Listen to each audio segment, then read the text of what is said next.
ask the speaker.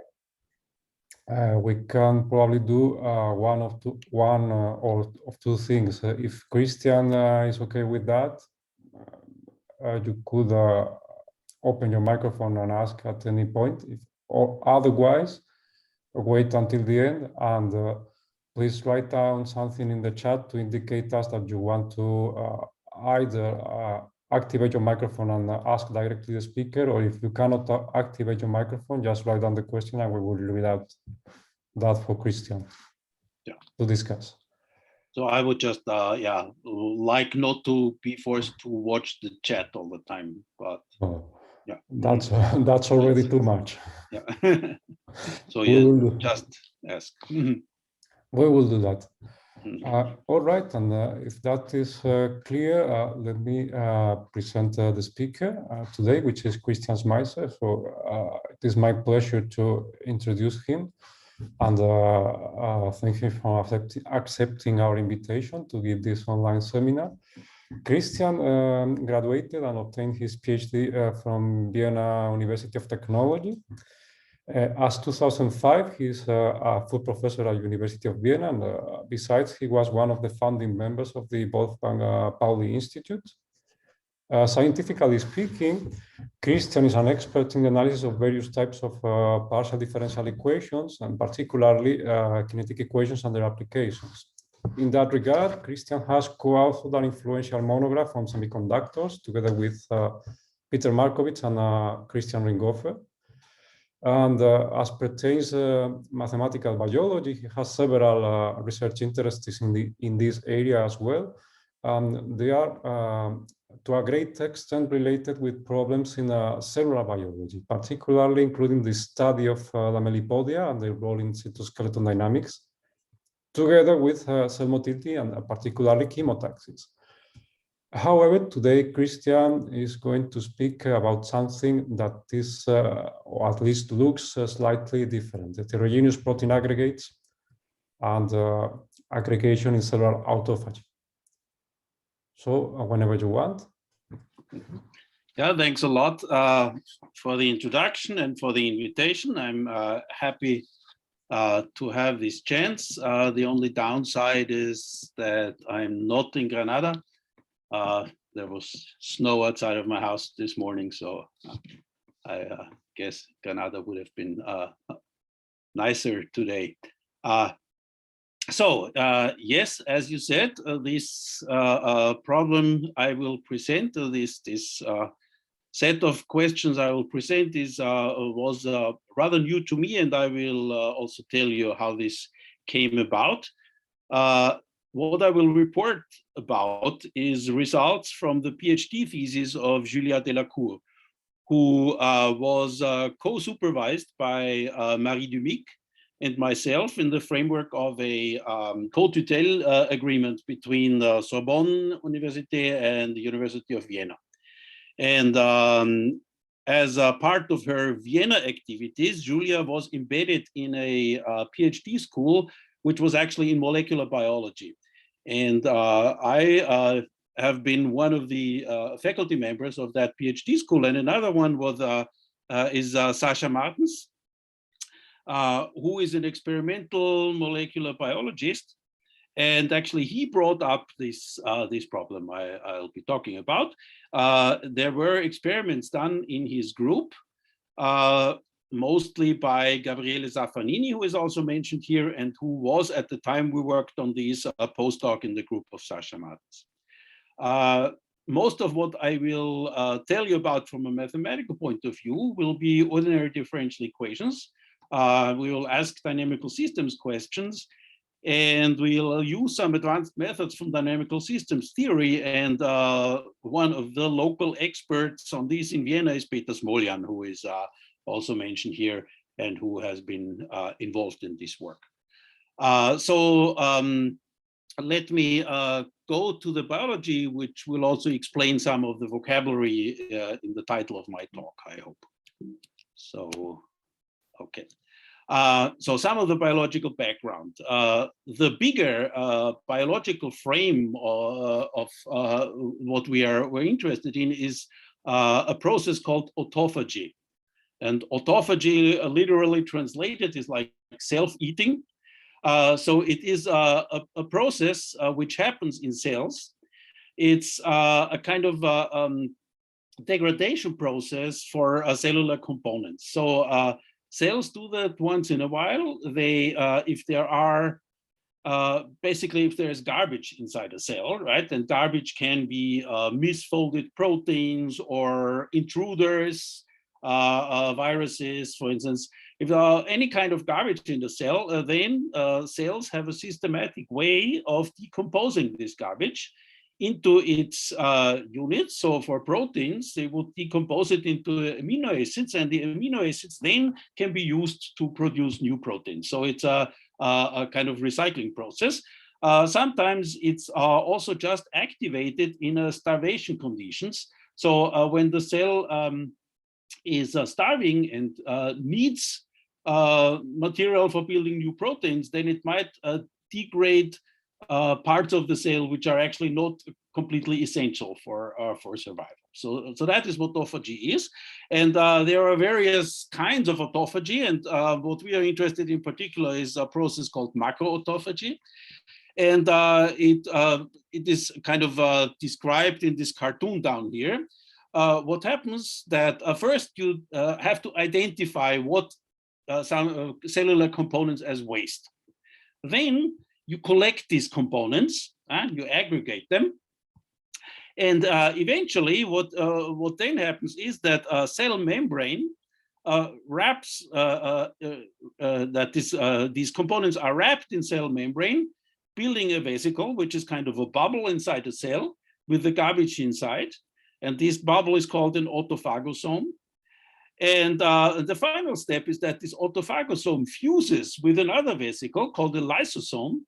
And the contents of the lysosome are what could be called digestive enzymes. So these are the little machines which are take care of decomposing the garbage.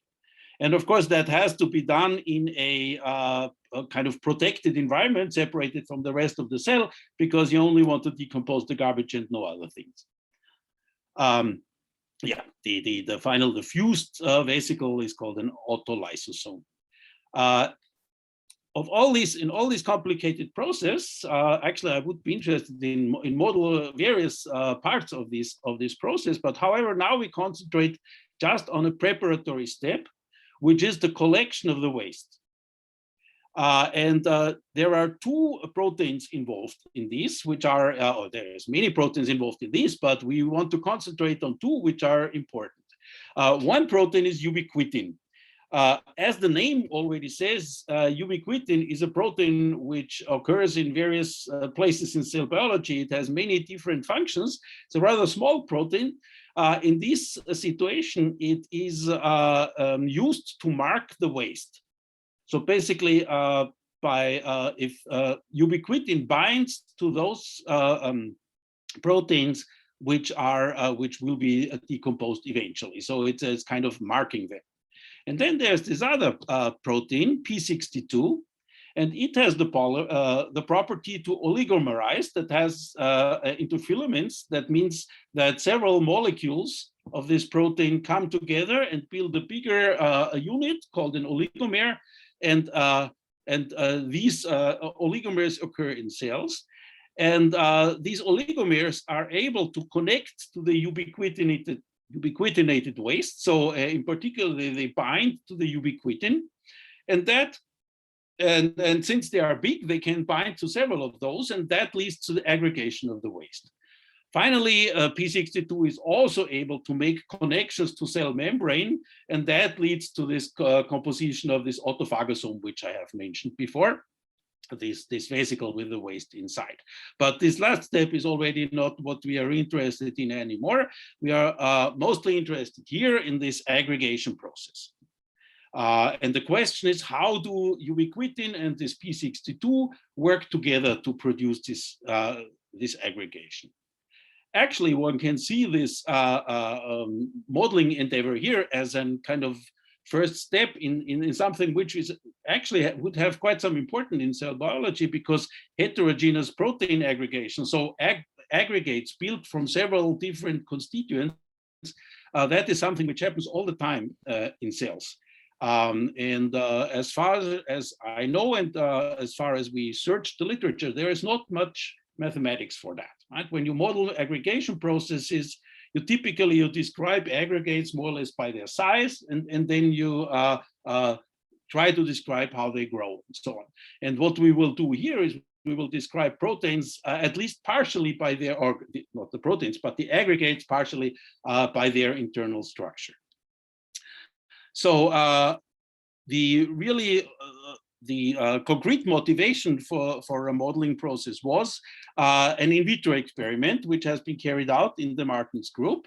And in this in vitro experiment, this is in vitro means outside of the cell, you take just a mix, a well-defined mix of proteins and see what happens. And in this case, the mix is, has two types of particles. One is these p62 oligomers, and the other type of particles is small chains of ubiquitin. And here in this picture, you see the results of two experiments. Time goes here from left to right. On the left, you see the p62 oligomers at the time when the ubiquitin chains are added. So the oligomers are just distributed evenly in this region here. And now you add the ubiquitin chains, and you see that immediately, right? This is 1 second after you have added the ubiquitin chains, you see these polymers aggregating, and you wait a little longer, and you get big compact aggregates. You see that the length scale here is bigger than here, so this is already a quite big aggregate of a not very clear shape. But it definitely contains many p62 oligomers and many ubiquitin chains. And so this is the process we try to understand. I will present to you a model, a simple model for this process, which I call model 1.0. And at the end, in my very last slide, I will talk about extensions of this model, and I will come to that. So what are our assumptions? One first assumption, we make life a little simpler than it actually is. We assume that these oligomers are all the same size. This is definitely not true. It is not a very bad assumption. In a sense, you could get rid of it. You could, but it would just make the model more complicated. But we believe without adding much in terms of qualitative behavior or so. So we assume all the oligomers have the same size, and we can n the number of p62 molecules in such an oligomer. So these oligomers, this is our one type of particles. And the second type of particles are these ubiquitin chains. We don't even need to say how many molecules such a chain has. The important thing, it's a chain, it has two ends, and both ends have the possibility to bind to a p62 molecule. Okay, so that means that these chains can act as crosslinks between the oligomers. Both ends can bind to molecules on two different oligomers and in this way connect them. And this is already the process which builds the aggregate. Now the question is, how do we describe the aggregates?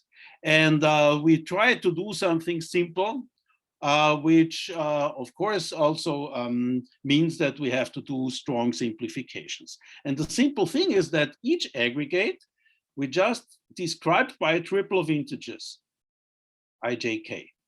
Let me start with the last component, k. The last component is the number of oligomers in the aggregate. So that's the k. Then go back, the j is the number of crosslinks. So that's the number of ubiquitin chains which are bound with both ends to two different oligomers. And finally, there is the I. And so the I is the number of ubiquitin chains which are bound to the aggregate only with one end. And we need to take account of that because we cannot assume that both ends bind at the same time, right? So the binding of the chains to the aggregate will be in two steps, right? First, one end will bind and then the other. So that means we need to take care of the number of these one-hand bound ubiquitin chains also. Now, the important thing is only these three numbers are used. A set of three numbers here, that is what that is an aggregate for us. Okay? In order to be reasonable, it needs to satisfy certain constraints. For instance, how many binding sites for ubiquitin ends do the oligomers have totally? There are k oligomers of n molecules, so n times k is the total number of binding sites for the ends of ubiquitin chains. So when we subtract the number of one-hand bound and twice the number of two-hand bound ubiquitins, that is the number of free binding sites, and that should not be negative, of course. So that this inequality here is one of the constraints for such a triple IJK. And the second one is that we want the aggregate to be connected. And if we have k oligomers, then we need at least k minus one crosslinks for the aggregate not to fall apart. Okay, so that is the second constraint, that the J has to be greater or equal k minus one. So an admissible triple is one which satisfies these two inequalities here. As I said, no further information is used, and I want to show you one little example of how this information is ambiguous. Take the triple 0KK. So k oligomers, k crosslinks. So what could this describe? This could describe a circle, okay, for instance. But it could also describe an open chain where just one of the crosslinks between two neighboring elements is doubled, okay? So you can, that means one triple can describe various topologies of an aggregate. And of course, we do not talk at all about geometry. So the topology, the geometry, there is lots of more information which in principle could be put into the description, but we don't. Okay. And finally, and this is this is a strong simplification, which we will talk about later, how it can be lifted. Is just for simplicity, we assume that the concentrations of the free particles is kept fixed. This is not such an unusual assumption. If we have a large number of free particles and such a relatively small growing aggregate, then we can assume that this does not, the dynamics of the aggregate does not really affect the concentrations of the free particles much. Okay, so this is a first step for simplicity. Now we describe the reactions which can take place. And actually there is only one forward and backward reaction. It's just the binding of an ubiquitin end to an oligomer. That's the reaction which can take place, and the backward reaction, so that that such a connection breaks. However, since this can have various effects in terms of what happens with the aggregate, we split between several types of reactions. This in principle same thing. So for instance, one reaction could be that there is a free ubiquitin chain which binds with one end to a free binding site on the oligomers. So here the code is black. The black bars are the oligomers. We take this little n, we take always equal 5 now. So there's always 5 dots on each oligomer. These are the 5 binding sites. The red bars are the the ubiquitin chains bound with 2 ends, and the green bars are the ubiquitin chains bound with only 1 end. So now we have an aggregate here, and we can already check our description. There is 1 green bar, 3 red bars, 3 black bars. So this is a 1-3-3 aggregate. Okay. We add a ubiquitin. The ubiquitin just binds to one of the free binding sites. So the 1-3-3 becomes a 2-3-3. Very simple. If we want to add, yeah, and of course for that we need a free chain, and we need a free binding site. If we want to add an oligomer, then the oligomer needs to find a free ubiquitin end. So there needs to be one side bound, and then it can bind to that. So in this case, we start with a 2-3-3 aggregate, 2 green, 3 red, 3 black. we bind the oligomer. So the last component is increased by 1. We get more and more oligomer. However, one of the one-sided bound chains becomes a two-side bound chain. So the first component, one has to be taken away, and to the second one has to be added. So the 2,3,3 becomes a 1,4,4 by this process.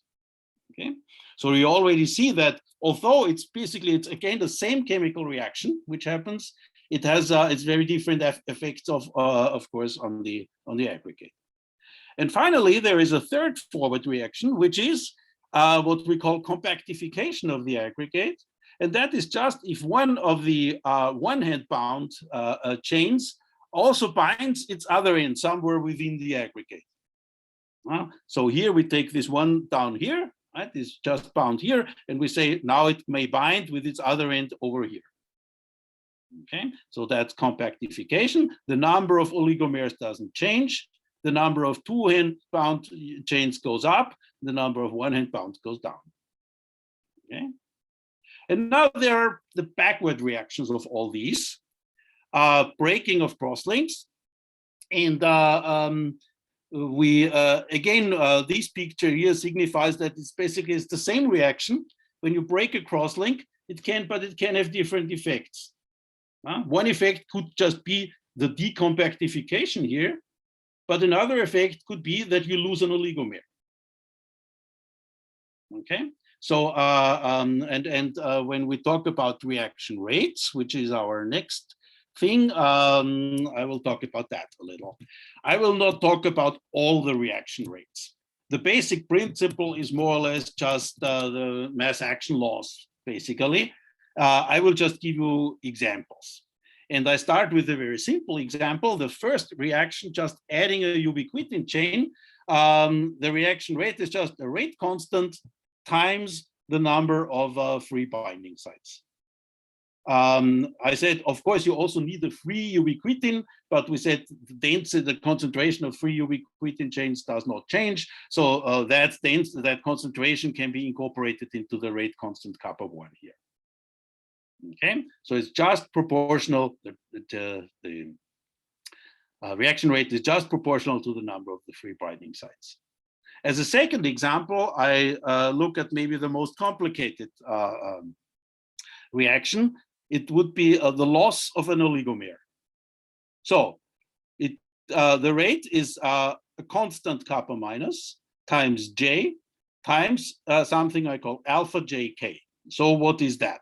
The kappa minus times J is just the rate of breaking a crosslink. It is proportional to the number of available crosslinks, no surprise. But now we have to figure out if such a breaking of a crosslink leads to the loss of an oligomer. And the probability of that, that if a crosslink breaks, we lose an oligomer, this probability is called alpha. And it will depend on these two numbers JK in this way here. There is this miraculous formula for the alpha JK, but it can be explained relatively easily. There is the extreme cases, for instance, if this NK minus 2J, what is that? That is the number of binding sites which are not used for making crosslinks. If that is N minus 2 or smaller, that means that each oligomer has to have at least 2 connections, so it cannot fall off. So if that is N minus 2 or smaller, then the alpha JK is 0. At the other end, if the smallest possible value of J is this K minus 1, which we had before, in this case, each connection is important. If you break one connection, you lose an oligomer. Okay, definitely. So in this case, we choose alpha JK equal 1. And this formula is now just linear interpolation in terms of J between these two extreme cases. Okay, so this is how we choose. I saw people shaking their heads a little. If I interpret that rightly, then it's maybe is connected to this question, right? If you have a chain, in principle, it could also break. You could break a connection somewhere in the middle, and then you end up with 2 aggregates. And we make the modeling assumption that this is not allowed. And this is, in a way, a big assumption which is not really seriously justified. It is justified if these very densely, if these very thinly connected aggregates do not appear, right? If typically we have a strong connectedness. And some of our results will show that we have this strong connectedness. So we, in a way, we also want that among these reactions here, we only have the backward reactions, right? And the breaking of the crosslink, the fragmentation of the crosslink would not fit into this picture. Okay, so that is the reason, but of course it is questionable. Okay, so now how do we proceed to write a model? We have discrete states, right? These our states are triples of integers. So our process as a stochastic process is a jump process. Okay? So what do? We write the master equation for the probability distribution for this jump process. And I don't write this down. So this the thing which I talk about on this slide, if you write them down, it's a few pages of writing. So but I skip all the details. So you write the master equation for the probability distribution. Then in this master equation, you do a scaling. And the idea is that we want to look at large aggregates. So we do a scaling where we take a typical number for K, and that we take large. And we scale all the components here by this large number. And the scaled components are called PQR. They are now still discrete, but with a step size of 1 over K naught. Eventually, we will let K naught tend to 0. So these PQR become continuous variables. So the scaling and the large aggregate limit will take us from a discrete system to a continuous system. Now, if we carry out the large aggregate limit in this master equation, in the limit, we get a transport equation. Why is this? It is because in all these reactions all reproduce steps in ijk by 1, right? Either I increases or decreases by 1, or j increases, decreases by 1. So in the limit k naught to infinity, these steps go to 0. And in the right scaling, instead of getting jumps, you get a transport, you get convection. Okay, so the limiting equation will be a convection equation. And now this is the first order PDE. We write down the characteristic ODEs, and these characteristic ODEs can now be seen as a model for a single aggregate. Right? If you solve the characteristic ODEs and take a distribution function which concentrates on the solution of these PDEs, that's a solution of the transport, a singular solution of the transport equation, okay, which describes one aggregate. So this is the procedure. And one aspect of this procedure I have written down here for you. We look at this alpha jk from before. I repeat the formula from before. And now we introduce our scaling. So we divide denominator and denominator by k naught, and then let k naught tend to infinity. Then you see that all these n and 2 and 4 and n here disappear in the limit. And what is left is this. And what is interesting about this is the limiting alpha. It is interesting that it now has a singularity. There's a 1 over r. So if our aggregate becomes small, the r is the scaled k. So the r is the number of oligomers. So if our aggregate becomes small, this alpha is not really well defined anymore. Right. So of course. It will still be between 0 and 1, but by the constraints which we have, but it is not well defined. And that is the reason why our limiting ODE model, which I write down here now, it's ODEs for P, Q, and R, has these singularities, has this alpha inside here, and also this appears in a different place here where you have a P over R, so another one of these singularities. The constraints which we had for admissible aggregates now become the two inequalities nr minus p minus 2q greater or equal 0 and q greater or equal r. So that the first one is the non-negativity of the number of free binding sites, and this is the connectedness of the aggregate. If you have these, then it implies that our alpha is really between 0 and 1. That is rather straightforward, easy to see. It also implies that, for instance, this p over r is bounded, because this greater or equal 0 means that p is less, that p has to be less equal n times r. So this is bounded. In the same way, alpha is bounded. So you see, when you let the state PQR tend to 0, then this whole thing tends to 0, and also this whole thing tends to 0. And by the way, all the other terms also tend to 0. So that means, although we have this singularity here, then within our set of admissible states, there is a continuous extension of the right-hand side to the origin. And in this sense, the origin is a steady state. Okay, is not so surprising. If we have nothing in the beginning, we will never have anything. So in particular, we do not describe nucleation of new aggregates here. We just describe the dynamics of existing aggregates. So the origin is a steady state. Now, is an ODE system. The question is, what about existence? And it's not so hard to prove a global existence result. In particular, if you start with an initial state where all components are positive, then they remain positive. So in particular, R equals 0 doesn't occur, and the solution exists globally.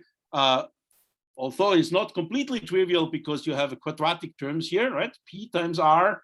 So you could have blow up infinite time in principle, but when you add these two equations here, then this quadratic term goes away, and then you can estimate. So it's not hard to prove global existence, and actually at most exponential growth of the components. So that is easy, but that is not our goal.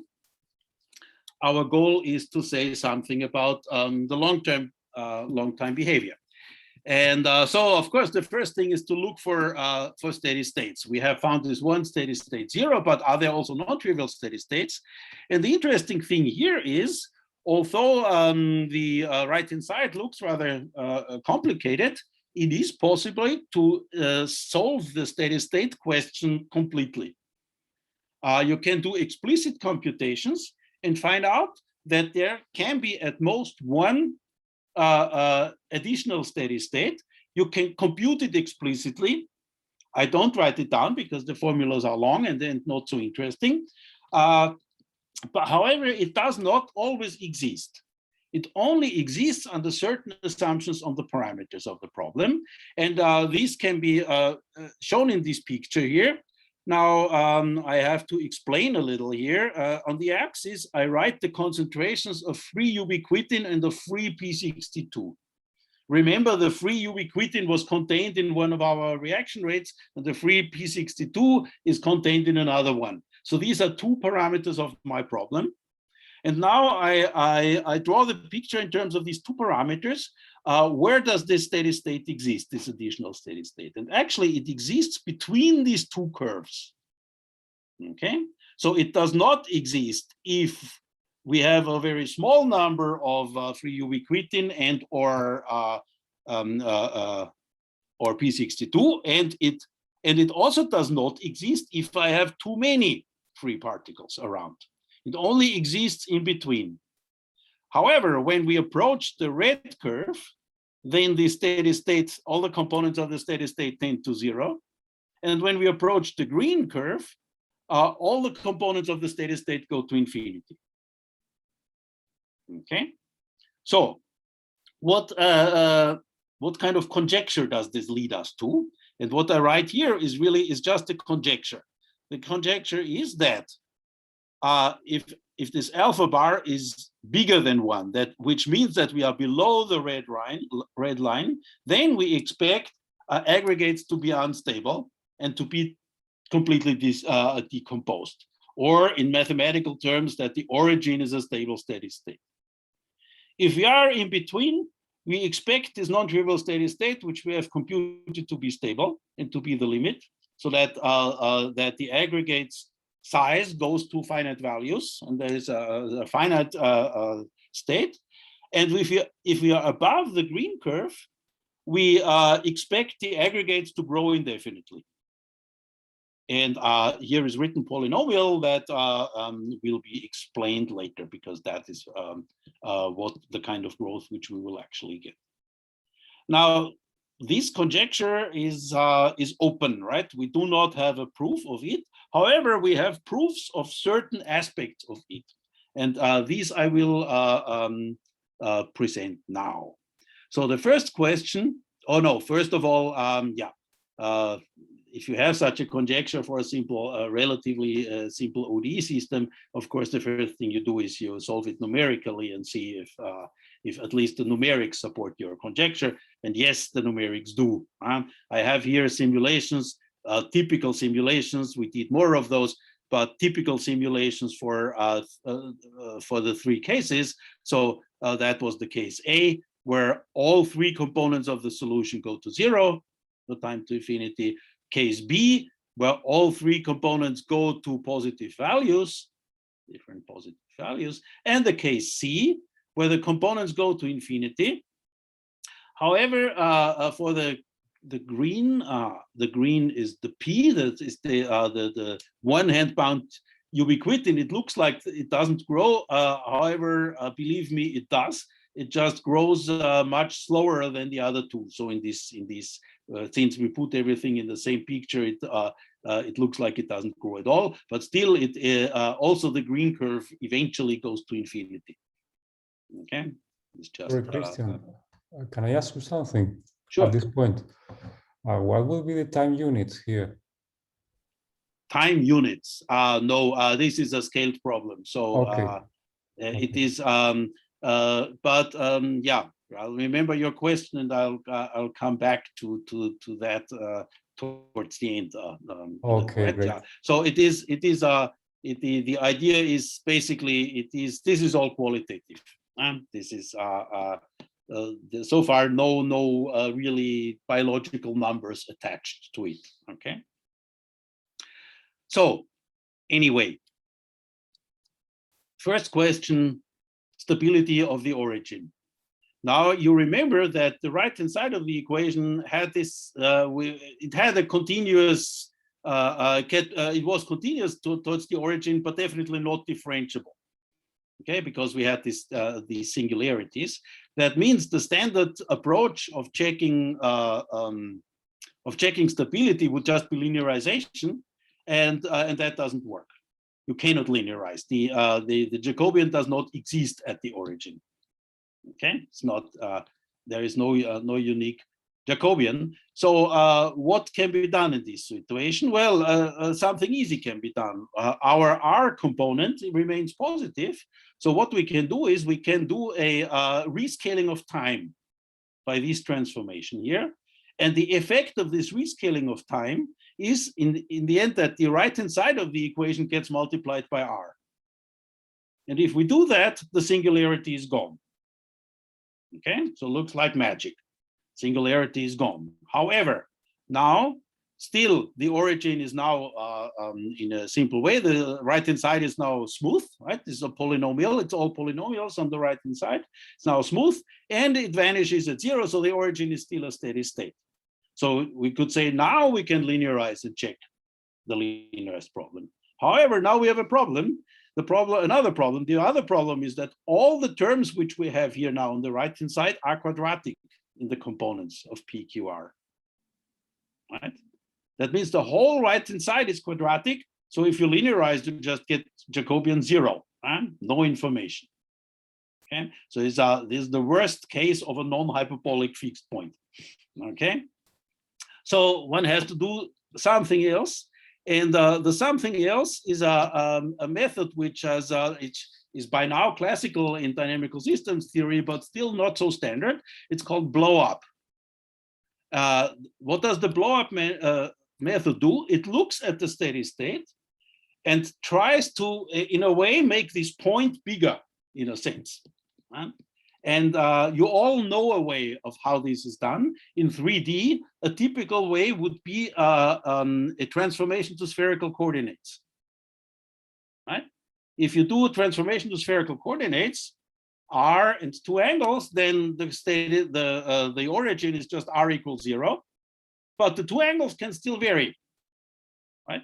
So that means you have blown up the origin to a whole sphere. Okay, and now sometimes this helps. You can get dynamics on this sphere, which is just doesn't have a meaning in the original problem because it's just one point, right? But these dynamics on the sphere can sometimes help to understand what's going on. That with the spherical coordinates is not so convenient here. I said we have a problem with the polynomial right hand side. That polynomial structure, which is sometimes convenient, would be destroyed by introducing spherical coordinates. So we do something else, which is rather common in this business, which is using a chart. That's what they call it. And what we use here is the Q chart. So we do a transformation to new variables. Instead of PQR, we introduce P1, Q1, R1, where the Q1 is just the original Q, but the P1 and the R1 are the ratios P over Q and R over Q. Right?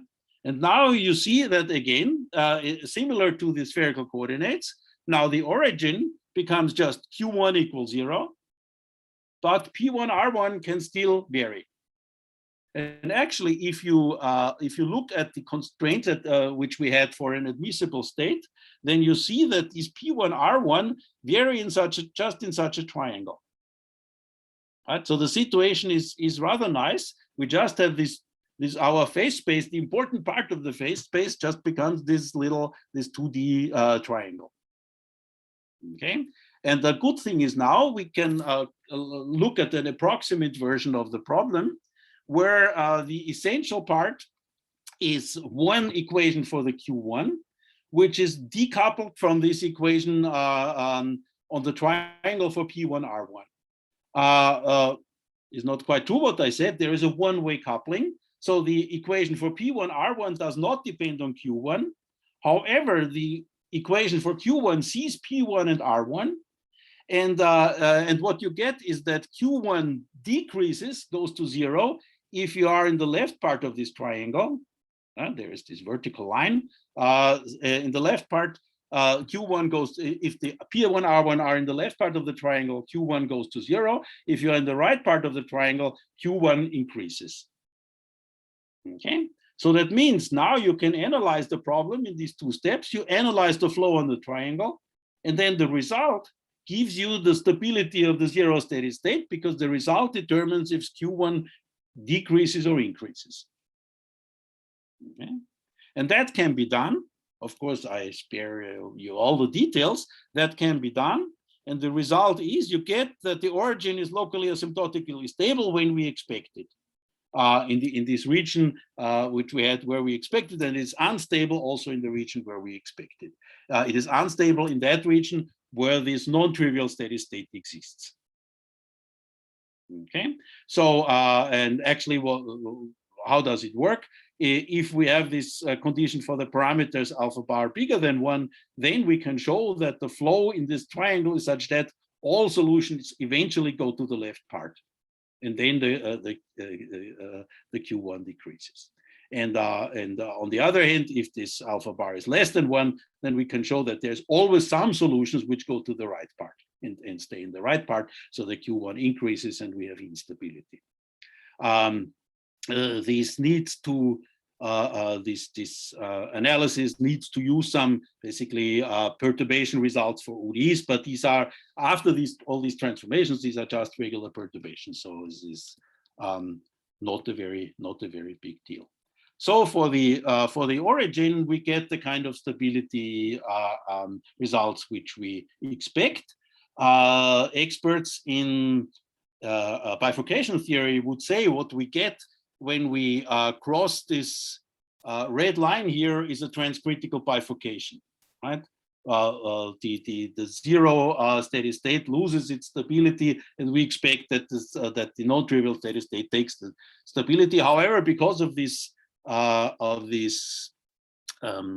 singularity in the problem, this non-smoothness, it's not a standard, it's not a standard transcritical bifurcation, and we had to do all this complicated analysis. Okay. Now, the second thing I want to show you is about these growing solutions. So in the very upper part of the bifurcation diagram. The first thing we did was we tried to use just formal asymptotics to see if we can find growing solutions. When you think growing solutions, the first thing you think, your idea is exponentially growing solutions, right? This was our estimates. However, you plug in exponentially growing solutions to try to find them, it doesn't work. Okay. So then the next thing you think about is polynomially growing solutions, solutions which grow like powers of t. And you put general powers of t and try and play around. And if you play around long enough, you find out there's only one choice which works. And the one choice is that the Q component and the R component grow quadratically with t, and the P component grows linearly with t. Remember the picture which looked like P was not growing at all, right? This is because it's only growing linearly with t and the other two quadratically. Okay, and actually there is these two numbers P1 and Q2 positive numbers can be computed explicitly if we are in the parameter regime where we expect this, so this alpha bar less than 0. And there is actually a certain relation between the constants in Q and in R. And what you see is that actually these constants, when you look at n times R minus 2 times Q, then this becomes, relatively speaking, smaller and smaller. And that means, and that is something I have partially announced before, that means that when these aggregates grow, they get more and more compact, right?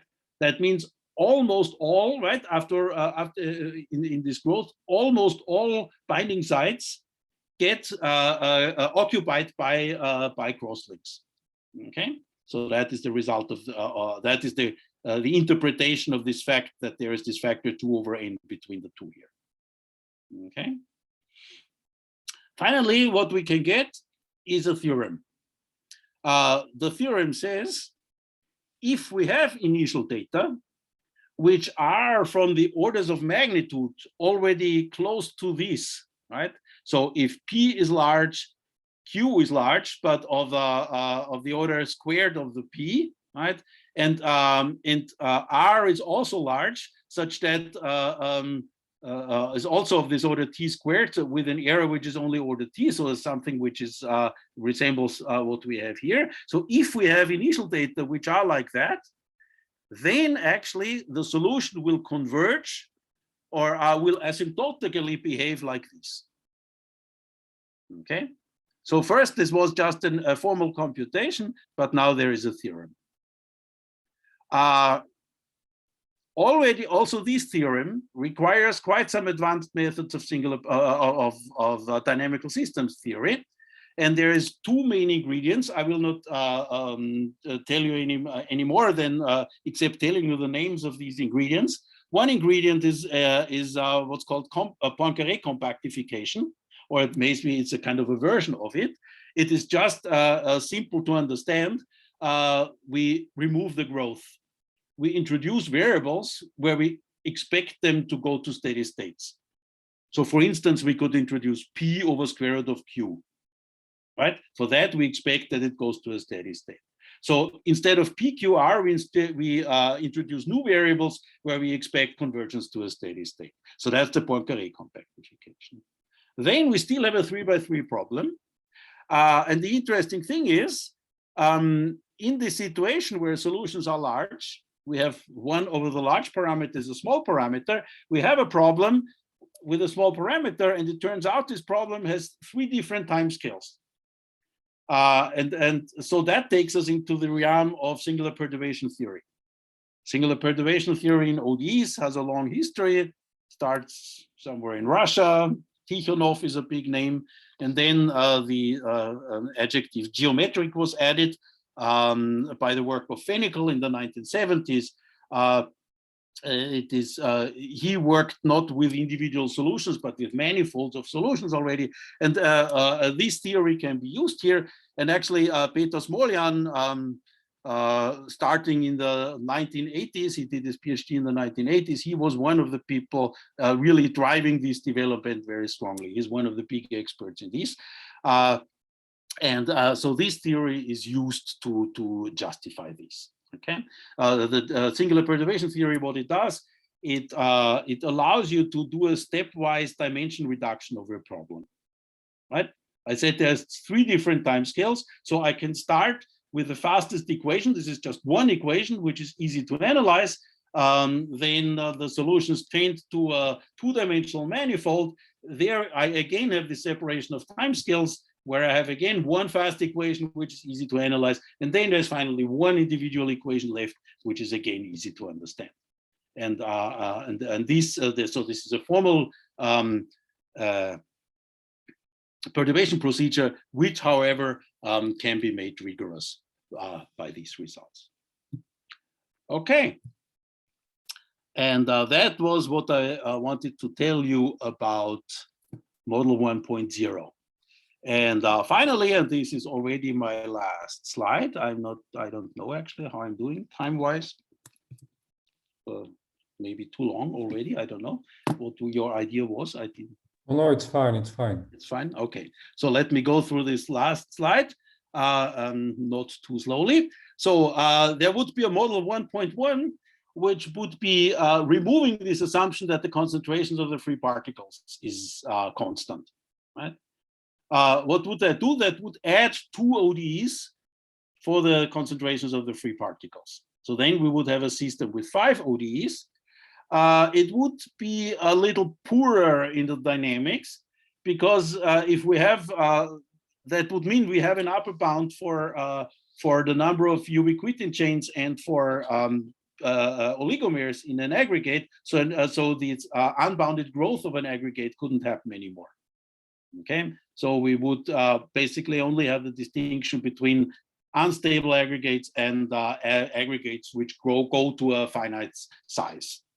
Okay, so we didn't really do that, and I think it is it's maybe not too easy to do things rigorously there, but from a modeling point of view, it's very straightforward. Now the second step is a much bigger step. I would call it model 2.0. From the aggregate, from the experiment, when you look at the experiments carefully, it is pretty clear that there is one effect which happens, which we didn't take into account at all, which is coagulation of aggregates. So once in a while, 2 aggregates meet and build a bigger aggregate. Okay, so if we want to describe that, we cannot stick with one aggregate. We have to talk about several aggregates, and to take the bull by its horns and do the full thing, we would like to talk about a distribution of aggregates. So now this Z is an abbreviation for our state of an aggregate, PQR, and we look for distribution functions f of Z and T. And actually, we already had that, although I didn't write it down. We had this transport equation, which I talked before. And if you look at the left-hand side and you put on the right-hand side equals 0, that's just this transport equation, which we already had in the derivation of the model. But now, on the right-hand side, we don't put 0, but we put the coagulation term. Okay,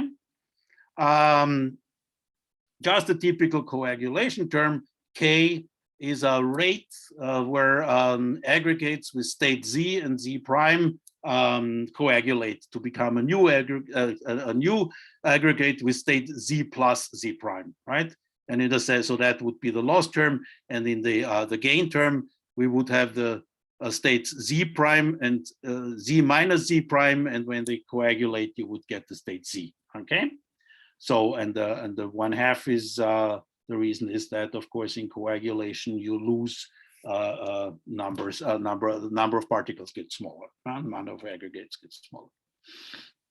Okay, and the V here is just an abbreviation for the whole for all the right-hand sides of the vector with the right-hand sides of our ODEs. This is a very complicated model. So it would be nice to make it simpler. And one idea to make it simpler, and actually we have done this in a formal way already, is to make it simpler by using the singular perturbation ideas which I had before. I said they can be used to do a dimension reduction, so they can also be used to get a dimension reduction here. You just look at the slowest time scale, and then on the slowest time scale, our state space reduces to a one-dimensional space. Okay. And then this equation just becomes an equation in 1D, and there it's much more likely that you can say something about qualitative properties and so on. So that would be for that model. And finally, model 2.1, now it's clear what happens. We again, model 2.0 again had the idea that the free particle concentrations are constant. Now we all again lift this assumption that they are constant. What this changes in the model is eventually that this right-hand side V of Z will also depend on the first moments of the distribution function. Right? Why is that? Because if we have a fixed total number, say, of oligomers, then the number of free oligomers is this total number minus the number which is bound in the aggregates, right? And the number which is bound in the aggregates is just the R moment of F here. Okay, so these moments of these first moments, this vector of first moments of the aggregate will appear here in this convection velocity. So this becomes kind of a mean field model now. The model is now nonlinear even without the coagulation term. Since in this case we expect no very large aggregates, we expect that this velocity v will always make aggregates smaller if they are very large.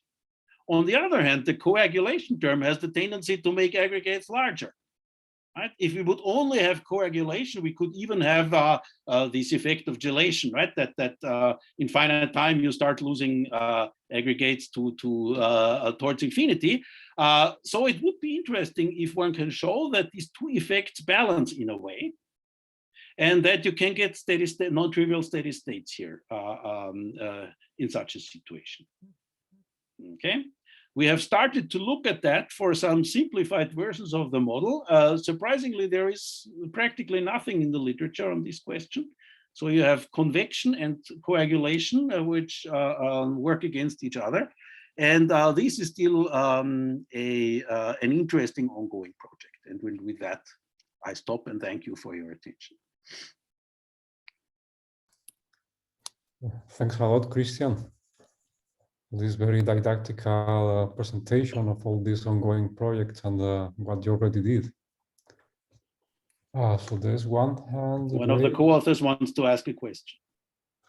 Yes. So somehow I cannot see it. So I didn't want to. Yes, that was clapping. It was just sorry. Thank you. It was just applause. Saying hi and clapping. I have several questions myself, but if there is somebody that wants to ask something now, well, if not, I would start the question round. Just in this very last slide, Christian, do you get some issues with the boundary conditions in your model 2.0? So the transport field, yes, of course. Whether is it pointing outwards or inwards, or is it changing over time, or what could happen? Thank you for bringing this up. If you have a situation where the origin is unstable for the ODE system, and this is what we're interested in, right? Otherwise, all aggregates die. Then we would actually need a boundary condition at the origin. And that requires, and we have thought about that partially, but it is actually a separate important modeling step that requires some understanding of nucleation of aggregates. And of course, whenever you have these aggregation processes, the nucleation process is very often something special and something separate, which has to be looked at. So from a modeling point of view, there is this is really something something extra which needs to be put in. Okay. How are new aggregates created? Is this answer this your question? Yes, yes, it does. Yes, another. Please go on. No, if you like, in the same model 2.0, have you studied the shape of the kernel K? If in particular, if depend specifically, for example, for the size of the oligomer, for example, the chain, or not, or because usually this kind depend on the chain, no? Or on the shape, right? Yeah. Like. So the idea basically is the following. In principle, we have no idea, right, what this K should be like. The idea would be to first do this dimension reduction, so that we basically have a description, again, only in terms of the size of the oligomer, right? And then then experiment with different models, basically assuming various shapes, right?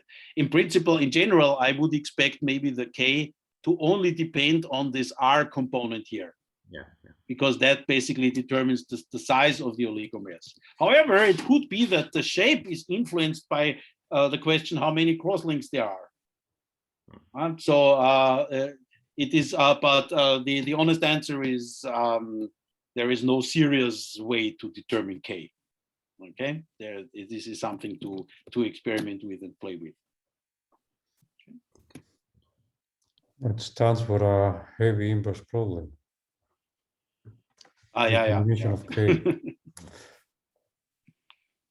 I wonder if there are more questions. If not, I would like to come back to the issue of timescales. Yeah, thank you. Yep. Sorry, you want to ask a specific question there? Maybe some of those. First, in the previous slide, you mentioned that at least on the proof of your theorem, three timescales arise. And I wonder whether these are connected to something that you can observe experimentally, or do they have some physical meaning, or maybe not, you don't know about it yet? Meaning, hard to say, but concerning experiments, the problem is that in the experiments, we don't see time at all. Okay, we just see, they just show us, does aggregation happen in certain situation or not? So the experiments support some of our results in the sense that you see that when they play with the number of free particles, that you see some kind of threshold phenomenon, right? When this is too small, that you don't get aggregate. When it's large enough, you get aggregation, but you don't see a time evolution, right? And that means that also the parameterization of the model is only up to, we can do something for kind of ratios of rate constants, but nothing, we don't have anything on timescales really. So if I understood properly, that the issue is that one of the issues is that experimentally speaking, you don't have a time series at all. You cannot get that kind of data. Cannot is said too much. The biologists say if they work more, they maybe can and they will, but at the moment we don't have, right? And if you look at our bifurcation results, in the end, they only depend on these ratios of rate constants. Right, this is steady state bifurcation. So in principle, so the time scales are not do not really enter. I see. Okay. I have another question. For example, in the model 1.1, how you when the P62 is not constant, is dependent on an equation. How this equation is determined, or what is the pathway of this P? You introduce the variability of this P62 is. it's rather simple, actually. There is not too much to it. Actually, it is I said too much, even that it is an additional ODE. Basically, you just use that the total number of oligomers is fixed, right? So basically, what you can do is wherever you need the number of free oligomers, you just take the total number minus that which is bound in the aggregate. Yeah. So yeah, I was a little too. Yeah, it's not really an additional ODE in a sense. It is just just in this sense, right? You have what you use is conservation of the total number of the particles. Okay. Thank you very much. Okay, anybody else would like to ask something to Christian? If that is not the case, let me thank Christian again for the question round on the talk as well, and for accepting our invitation. And let me also thank you everybody for being here today. And just a brief reminder that next week we will have Ethan Tatmo, which will give a seminar about swarming dynamics, same day, same hour. We will send the advertisement next week, and on our side, that would be everything for today. Thank you again, Christian. Okay, thank you. Bye. Thank you.